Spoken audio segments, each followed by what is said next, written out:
করে দিন।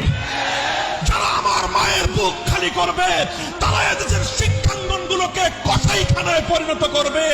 আমার মায়ের সন্তানেরা পড়তে গিয়ে লাশ হয়ে মায়ের করে ফিরে আসবে। এমন ছাত্র রাজনীতি আমরা দেখতে চাই না।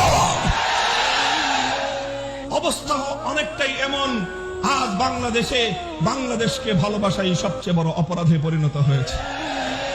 দেশের স্বার্থে কথা বলবেন, পিটিয়ে মারবে, অভিযোগ করবার কোনো জায়গা নাই।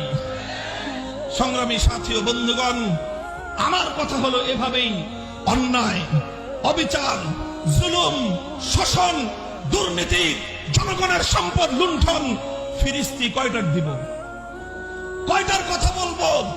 তানহামা দাগ দাগ সুদ, পুম্বা কুজা কুজা নেহাদ, সারা শরীর ক্ষত বিক্ষত, মলম আর পট্টি আমি কয়খানে লাগাবো?